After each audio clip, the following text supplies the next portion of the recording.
Hello friends, तो आज हम क्लास 8 का चैप्टर 9 स्टार्ट करेंगे, एल्जेब्रिक एक्सप्रेशन एंड आइडेंटिटीज़। तो इस चैप्टर में एल्जेब्रिक एक्सप्रेशन और आइडेंटिटीज़ के बारे में हमको बताया गया है। एल्जेब्रा क्या होता है? तो एल्जेब्रा एक जनरल इक्वेशन जिसके अंदर वेरिएबल्स भी होते हैं, कोफिशिएंट भी होते हैं और कांस्टेंट भी होते हैं। जैसे यहाँ देखिए कि जिस नंबर से मिलके एल्जेब्रा स्टार्ट होता है, उस नंबर्स के अंदर अगर लेटर्स आ जाएं, लेटर्स मतलब अल्फ़ाबेट्स, उनको लिटरल्स नंबर बोलते हैं। उनको क्या बोलते हैं? लिटरल्स। जैसे कि ए बी सी और यहाँ पर जेड तक हमारे जो भी अल्फ़ाबेट्स होते हैं वो आते हैं, उनको लिटरल नंबर्स बोलते हैं। और 1 2 3 आते हैं, उनको नंबर्स बोलते हैं। अब इसके अंदर जो टर्म्स, फैक्टर्स एंड कोफिशिएंट क्या होता है? तो टर्म्स मतलब जब भी आपके पास कोई डिजिट लिखी हुई है, उसके साथ कोई लिटरल नंबर्स हैं या वेरिएबल्स हैं, तो उनको टर्म्स बोला जाएगा। और उस टर्म्स को डिवाइड करने के लिए बीच में प्लस और माइनस का साइन आता है। जैसे कि यहाँ पर देखिए 2x + 4y स्क्वायर - 3z। तो ये x, y स्क्वायर, z ये सब तो हमारे वेरिएबल्स हैं, और इन वेरिएबल्स के साथ जो नंबर्स होते हैं ये कोफिशिएंट होते हैं। और अगर ऐसा कोई नंबर हो, वेरिएबल हो अकेला, तो सिर्फ वेरिएबल रहेगा।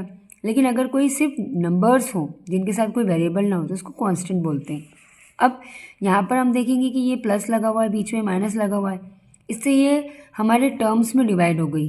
जैसे यहाँ पर पहली टर्म, बीच में प्लस आ गया तो ये सेकेंड टर्म, अगर यहाँ माइनस आ गया तो ये थर्ड टर्म। अगर इनके बीच में माइनस प्लस नहीं आता तो ये तीनों एक ही टर्म होती है, अगर बीच में मल्टीप्लाई होता तो। मतलब प्लस और माइनस लगने से टर्म में चेंजेस आ जाता है, टर्म कन्वर्ट हो जाती है। फैक्टर्स क्या होते हैं? तो फैक्टर्स का मतलब होता है कि जब हमारे टर्म्स का खुद ही प्रोडक्ट करते हैं, उसमें से हम प्रोडक्ट करके निकालते हैं। जैसे कि एग्जांपल के लिए ये 4y स्क्वायर है। 4y स्क्वायर को अगर हम ऐसे लिखें, 4y स्क्वायर, 4 को लिख देंगे हम 2 × 2 और y स्क्वायर को y और y, इसके मैंने ऐसे टुकड़े कर दिए, तो यही कहलाते हैं इसके फैक्टर्स। ठीक है। कोफिशिएंट क्या होता है? The numerical part is called the numerical coefficient and literal part on the variable part. मतलब कि देखिए ये यहाँ पर हमारा एक्स वाई है, तो ये तो हमारा वेरिएबल है, तो ये लिटरल पार्ट है। लेकिन ये जो 24 है ये हमारा कोफिशिएंट है। ठीक है। अब है मोनोमियल, बाइनोमियल, ट्राइनोमियल। उससे पहले आपको एक और मैं चीज़ समझा देती हूँ। देखिए सबसे पहले यहाँ पर हमारे पास दो वेरिएबल है, x⁻2 y⁻2, तो ये दोनों वेरिएबल है।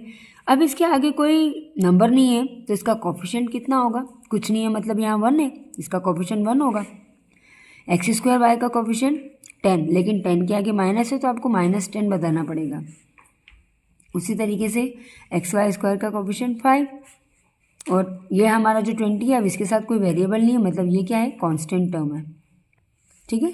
अब अगर मैं आपसे सिर्फ बोलूँ कि x का कोफिशिएंट बताइए, तो देखिए यहाँ पर ये x तो है लेकिन पावर 2 है, तो ये x काउंट नहीं होगा क्योंकि ये x² है। x जिसकी पावर 1 हो वो कहाँ पर है? वो यहीं पर है। x का कोफिशिएंट बोलेंगे तो 5 और y² दोनों आएगा। और आगे क्वेश्चन के साथ मैं आपको समझा दूँगी। देखिए मोनोमियल, बाइनोमियल और पॉलिनोमियल। मोनोमियल का मतलब जब आपकी एक सिंगल टर्म होती है, भले वो मल्टीप्लाई में हो लेकिन बीच में प्लस माइनस नहीं होना चाहिए। जैसे -3xy, ये सिंगल टर्म है, monomial. 4y square, 2z square, ये सब क्या है? मोनोमियल है। बाइनोमियल, अगर इन दो टर्म के बीच में एक प्लस या माइनस कोई साइन लग जाता है और ये दो टर्म में कन्वर्ट हो जाती है तो इसको बोलते हैं बाइनोमियल। ट्राइनोमियल, अगर इन टर्म्स के बीच में प्लस माइनस लगा के 3 टर्म्स आ जाती तो इसको बोलते हैं ट्राइनोमियल्स। देखिए मल्टीप्लाई में आप कितनी भी पावर की डिजिट लिख सकते हैं, लेकिन प्लस माइनस में डिजिट के बीच में आएगा। तो देखिए एक टर्म, फिर प्लस लगा के सेकेंड टर्म, माइनस करके थर्ड टर्म, तो ये कौन सी हो गई? ट्राइनोमियल। और 3 से ज़्यादा टर्म होती है तो उसको बोलते हैं पॉलिनोमियल। ठीक है। तो देखिए 1 2 3 4, फिर 1 2 3, मतलब 3 डिजिट होगी तो भी उसको पॉलिनोमियल तो बोलेंगे। लेकिन टर्म वाइज अगर आपसे नाम पूछा जाए तो सिंगल टर्म होगी तो मोनोमियल, 2 टर्म्स होगी तो बाइनोमियल, 3 टर्म्स होगी तो ट्राइनोमियल, और अगर 3 से ज़्यादा होगी तो पोलिनोमियल। इसके बाद जैसे कि यहाँ पर मैं कुछ क्वेश्चन है वो आपको बता देती हूँ। मोनोमियल्स, अब यहाँ पर बताइए मोनोमियल कौन सी है। तो देखिए ये जो अकेला 17 है ये मोनोमियल टर्म है, ठीक है। बाइनोमियल, यहाँ पर देखिए कॉमा के बाद ये टर्म और ये टर्म, इसके बीच में माइनस आ रहा है, मतलब ये 2 टर्म है, तो ये बाइनोमियल है। और यहाँ पर देखिए कॉमा के बाद y plus Z 2 term plus 100 भी लगा हुआ है, मतलब ये 3 टर्म्स हो गई, इसको बोलते हैं ट्राइनोमियल। अब देख लेते हैं लाइक और अनलाइक। लाइक टर्म क्या होता है, तो terms containing the same variables. अब जिस टर्म में सेम वेरिएबल्स हो, वेरिएबल्स का मतलब वेरिएबल्स बिल्कुल सेम होना चाहिए, उनकी पावर भी सेम, जैसे ये एक्स वाई, यहाँ पर भी एक्स वाई। अब इसके आगे भली माइनस हो, भली यहाँ कोई कोफिशिएंट हो, कुछ भी हो, एक्स वाई होना चाहिए बस, वही कहलाती है लाइक टर्म, ठीक है। अब जैसे यहाँ पर देखिए मल्टीप्लाई में आगे पीछे भी होगा तो भी ये एक्स लाइक टर्म कहलाएगी, जैसे वाई स्क्वायर एक्स है या एक्स वाई स्क्वायर है तो ये लाइक टर्म कहलाएगी, लेकिन पावर यहाँ वाई के ऊपर है, लेकिन यहाँ होगा कि एक्स के ऊपर पावर आ जाएगी तो ये अनलाइक टर्म होगी। लाइक टर्म करने के लिए वाई के ऊपर ही पावर चाहिए और एक्स के ऊपर पावर, जब किसी के ऊपर कोई पावर नहीं होती तो 1 पावर होती है। अनलाइक टर्म क्या होता है, अनलाइक टर्म वो होता है जिसकी वेरिएबल सेम नहीं होती, जैसे यहाँ पर एक्स वाई है लेकिन यहाँ एक्स है तो ये अनलाइक टर्म है, यहाँ पर 5x है यहाँ एक्स स्क्वायर है तो ये अनलाइक टर्म है।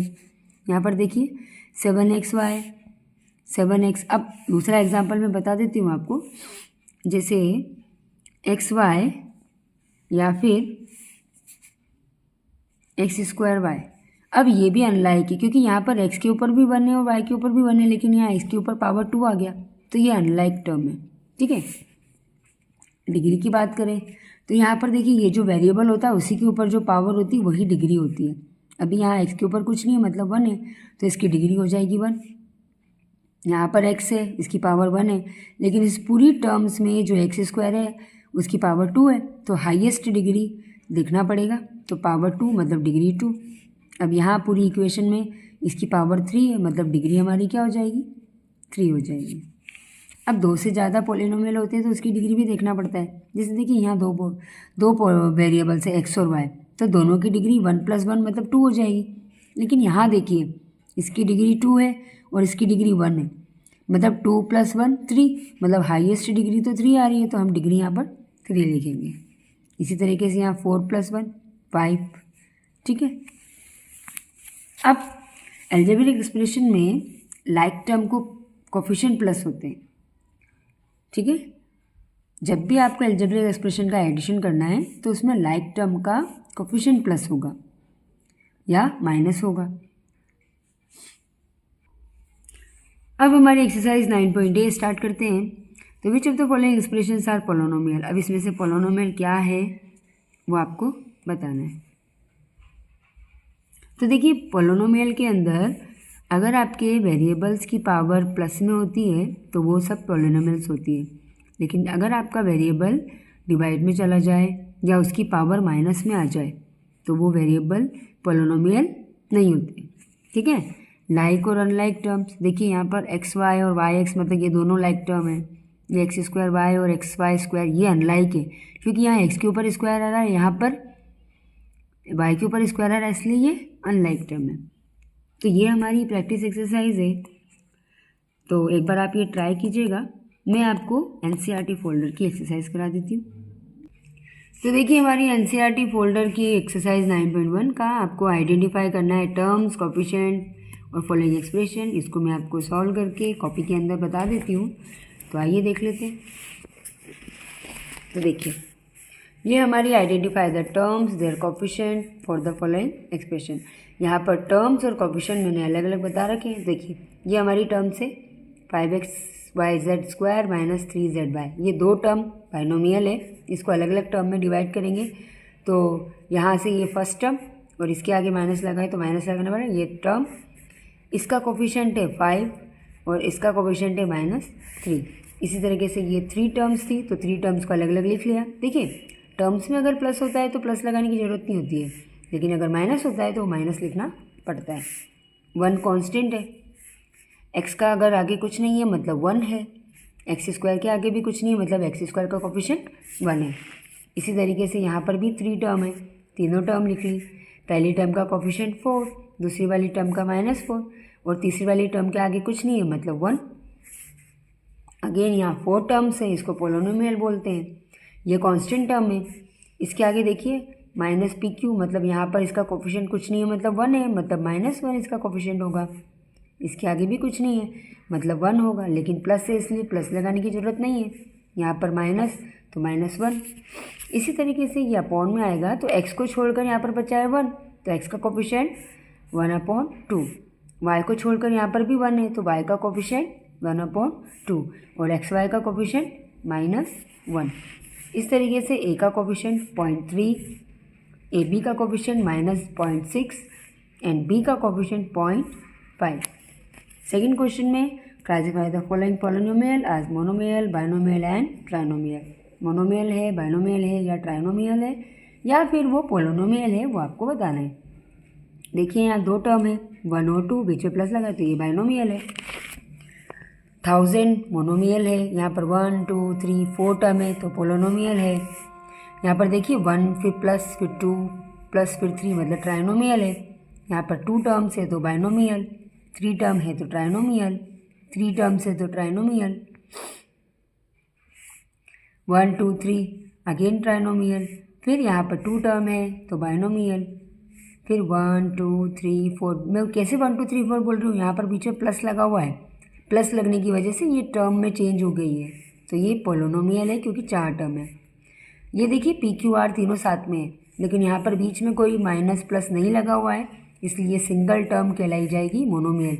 इनके बीच में कोई साइन नहीं है मतलब मल्टीप्लाई का साइन है। यहाँ पर 2 टर्म है बाइनोमियल और ये भी बाइनोमियल।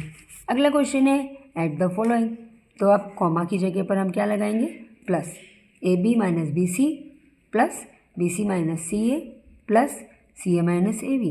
देखिए AB के आगे कोई साइन नहीं है मतलब प्लस, AB प्लस का और माइनस AB तो प्लस से प्लस और माइनस कैंसिल, उसके बाद minus BC plus BC cancel, फिर माइनस CA CA कैंसिल, तो सब कैंसिल हो गए तो हमारा आंसर क्या आ गया 0। तो नेक्स्ट क्वेश्चन देख लेते हैं। A minus B plus AB comma B minus C plus BC comma C minus A plus AC। तो देखिए कॉमा की जगह हम प्लस लगा लेंगे, A minus B plus AB plus B minus C plus BC plus C minus A plus AC। A plus का है और यहाँ A माइनस का है तो A से A कैंसिल, यहाँ पर माइनस B और ये प्लस B कैंसिल, ये माइनस C और प्लस C कैंसिल। अब बचा क्या है AB, BC के आगे साइन प्लस का प्लस BC और AC के आगे साइन प्लस का plus AC। Next 2p square Q square. अब मैं जो ये माइनस प्लस कर रही हूँ ये लाइक टर्म्स को ही कर रही हूँ। देखिए A के साथ A को ही मैंने सॉल्व किया है, B के साथ B को ही सॉल्व किया है, लेकिन यहाँ पर AB BC AC ये तीनों अनलाइक टर्म्स थी तो मैंने एज इट इज़ लिख दिया, इसको कोई सोल्यूशन नहीं किया। यहाँ पर देखिए 2p Q square minus 3pq plus 4 और कॉमा की जगह plus 5 plus 7pq minus 3p square Q square. तो p स्क्वायर क्यू स्क्वायर और p स्क्वायर क्यू स्क्वायर दोनों लाइक टर्म है, तो यहाँ पर ये प्लस का 2 माइनस का 3, 3 में से 2 गया तो क्या बचेगा माइनस, तो हम यहाँ लिख देंगे माइनस का, 3 में से 2 गया तो माइनस और इसके आगे कुछ नहीं है मतलब 1 p स्क्वायर क्यू स्क्वायर। फिर pq हमारा लाइक टर्म है, प्लस का 7 और माइनस का 3, तो यहाँ पर माइनस का 3 और प्लस का 7, 7 में से 3 गया तो क्या बचेगा 4pq और लास्ट में 4 प्लस 5 मतलब 9, तो ये हमारा आंसर आ गया। नेक्स्ट क्वेश्चन नंबर 4 देख लेते हैं। L square plus M square plus M square plus N square plus N square plus L square plus 2lm plus 2mn plus 2nl। मैंने कॉमा की जगह प्लस लगा लिया। देखिए एल स्क्वायर की जगह एल स्क्वायर प्लस करेंगे तो 1l और 1l स्क्वायर कितना हो जाएगा 2l स्क्वायर हो जाएगा, 1m और 1m स्क्वायर कितना हो जाएगा 2m स्क्वायर हो जाएगा, 1n और 1n 2n स्क्वायर हो जाएगा और 2LM 2MN और 2NL, तो ये हमारा आंसर। अब आगे ये सॉल्यूशन हो नहीं सकता क्योंकि ये L square M square N square सब अनलाइक टर्म है, ठीक है। अब लास्ट क्वेश्चन नंबर 4 है, subtract 4a minus 7ab plus 3b plus 12 from. अब फ्रॉम का मतलब क्या होता है, बाद वाली डिजिट को पहले लिखना है, उसमें से दूसरी डिजिट माइनस करना है। तो बाद वाली डिजिट हमने पहले लिख ली, और क्योंकि सब्ट्रैक्ट करना था तो यहाँ माइनस लगा के हमने लगाया ब्रैकेट, क्योंकि इस माइनस का मल्टीप्लाई अंदर की सारी टर्म्स में होगा। तो हम यहाँ माइनस का मल्टीप्लाई करेंगे, minus 4a minus minus plus 7b minus plus minus 3b minus plus minus 12।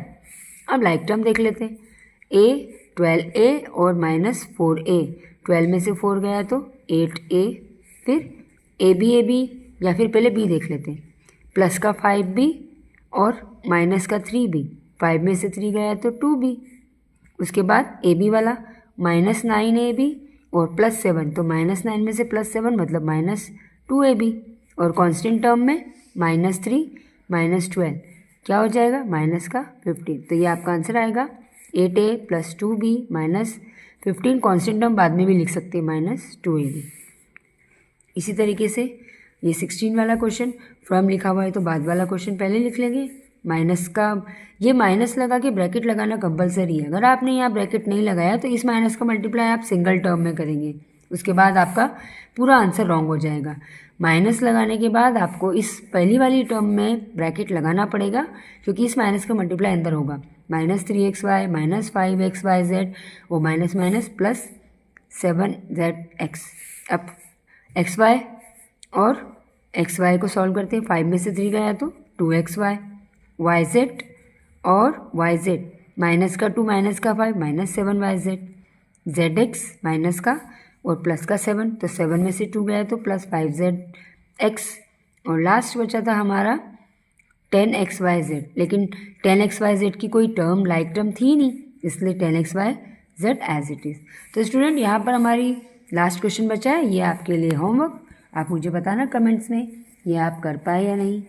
और ये मैंने अभी एक्सरसाइज 9.1 कंप्लीट कराई है, आपको अगर 9.2 की एक्सरसाइज चाहिए, आपको ये अच्छे से समझ में आया तो आप मुझे कमेंट्स में बताइए कि, तो फ्रेंड्स आप मुझे कमेंट्स करके ज़रूर बताइएगा।